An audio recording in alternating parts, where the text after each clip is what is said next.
Let's mic देश का मिजाज वेस्ट।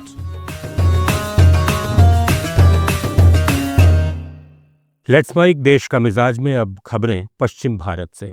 महाराष्ट्र के रायगढ़ जिले में अलीबाग के पास समुद्र में संदिग्ध नाव दिखी, जिसके बाद सुरक्षा बल अलर्ट हो गए। हालांकि सर्च टीम समुद्र में अभी तक नाव को तलाश नहीं कर पाई है। पुलिस ने स्थानीय मछुआरों के साथ देर रात तक समुद्र में तलाशी अभियान चलाया। नाव पर लगी लाइटें समुद्र में कुछ दूर तक दिखीं, लेकिन नाव के करीब जाने की कोशिश करने पर नाव गायब हो गई। इस संदिग्ध नाव के पाकिस्तानी होने का संदेह है। नाव को तलाशने के लिए सर्च ऑपरेशन जारी है। भारत के सीजेआई जस्टिस भूषण गवई ने कहा है कि मातृभाषा में पढ़ाई से न केवल अवधारणाओं की बेहतर समझ विकसित होती है, बल्कि ये जीवन भर के लिए मजबूत संस्कार और मूल्य भी देती है। सीजेआई गवई मुंबई में अपने पूर्व विद्यालय चिकित्सक समूह शिरोडकर स्कूल के दौरे पर थे, जहां उन्होंने अपने स्कूली दिनों की यादें साझा की और अपने पुराने सहपाठियों से भी मुलाकात की। महाराष्ट्र में चल रहे मराठी भाषा विवाद को लेकर राज्य और देश की राजनीति गर्मा गई है।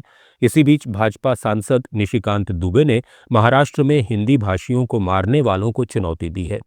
उन्होंने कहा कि इन लोगों को मारने वालों में अगर हिम्मत है तो महाराष्ट्र के रहने वाले उर्दू भाषियों को मारकर दिखाएं। वहीं महाराष्ट्र में एक दुकानदार को पीटने के मामले में भोजपुरी अभिनेता निरहुआ ने चैलेंज दिया था। इस पर कांग्रेस के दिग्गज नेता विजय वडेट्टीवार ने कहा कि निरहुआ भले ही भोजपुरी के कलाकार हैं, लेकिन वे महाराष्ट्र और मुंबई के भरोसे पले बढ़े हैं। इधर शिवसेना उद्धव गुट के नेता आदित्य ठाकरे ने कहा कि महाराष्ट्र में किसी भी तरह का कोई भाषा विवाद नहीं है, ये सब मीडिया और सोशल मीडिया पर है। वहीं महाराष्ट्र के फडणवीस सरकार में मंत्री प्रताप सरनाईक ने कहा कि शिवसेना शाखा में मराठी शिक्षा मुफ्त में दी जाएगी। सरनाईक ने कहा कि हम प्यार से मराठी सिखाएंगे। एनसीपी शरद पवार गुट के विधायक रोहित पवार ने बीजेपी सांसद निशिकांत दुबे, बाबा धीरेन्द्र शास्त्री और बीजेपी नेता आशीष शेलार पर हमला बोला और कहा कि अगर कोई बाहरी व्यक्ति महाराष्ट्र का सम्मान करता है तो वो मराठी है, लेकिन कुछ लोग यहां माहौल बिगाड़ने की कोशिश कर रहे हैं। राष्ट्रवादी कांग्रेस पार्टी के पूर्व विधायक बाबा सिद्दीकी की हत्या के बाद उनके मोबाइल नंबर को धोखे से किसी और सिम कार्ड पर एक्टिवेट करने की कोशिश की जा रही थी। इस मामले में मुंबई की बांद्रा पुलिस ने दिल्ली से एक व्यक्ति को गिरफ्तार किया है। इसके खिलाफ पहले भी साइबर अपराध के मामले दर्ज हैं। मुंबई पुलिस ने 1993 के सांप्रदायिक दंगों के एक हाई प्रोफाइल मामले में एक आरोपी को गिरफ्तार किया है। यह आरोपी पिछले 32 साल से फरार था। वडाला पुलिस स्टेशन के अधिकारियों ने आरोपी की पहचान 54 साल के आरिफ अली हशमुल्ला खान के रूप में की है।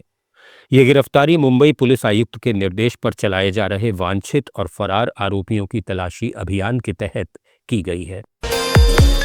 महाराष्ट्र के पुणे रेलवे स्टेशन के सामने लगी महात्मा गांधी की प्रतिमा एक व्यक्ति ने तोड़ने की कोशिश की। आरोपी उत्तर प्रदेश के वाराणसी का रहने वाला है। वो पिछले 1.5 महीने से पुणे में रह रहा था और रुद्राक्ष की माला बेचने का काम करता है। पुलिस ने बताया कि युवक के हाथ में कुल्हाड़ी जैसी धारदार वस्तु थी, जिससे वो प्रतिमा को तोड़ने की कोशिश कर रहा था। महाराष्ट्र के कैबिनेट मंत्री और बीजेपी नेता आशीष शेलार ने उद्धव ठाकरे और राज ठाकरे की एकजुटता पर तीखा हमला बोला है। उन्होंने इसे चुनावी डर से उपजा गठबंधन बताया है। उन्होंने कहा कि पहलगाम में धर्म पूछकर गोली मारी जाती है, यहां भाषा पूछकर मारना हो रहा है। क्या इससे आपको पीड़ा नहीं होती? अगर आप मराठी गैर मराठी के नाम पर हिंदुओं को पिटवाएंगे तो बीजेपी ये नहीं सहेगी। गुजरात के गिर सोमनाथ जिले के वेरावल कोर्ट को बम से उड़ाने का ईमेल मिला। इसके बाद कोर्ट परिसर को तुरंत खाली कराकर सुरक्षा एजेंसियों ने तलाशी ली, लेकिन कोई संदिग्ध वस्तु नहीं मिली। जिला जज विक्रम सिंह गोहिल ने पुलिस को सूचना दे दी थी। देश का मिजाज में फिलहाल इतना ही। जुड़े रहिए लेट्स माइक के साथ। आप सुन रहे थे let's mic more than radio. Follow कीजिए हमें हमारे सोशल मीडिया प्लेटफॉर्म्स पर। It's time for news. It's time for more than radio. Presenting the first radio news app, Let's Mic. Let's Mic, a news-based app on your phone where you get to watch and listen news, talk shows, interviews, radio show podcasts. On Let's Mic, you get all relevant information of TV, print, radio, podcast, and digital. Let's Mic talks about every segment of life.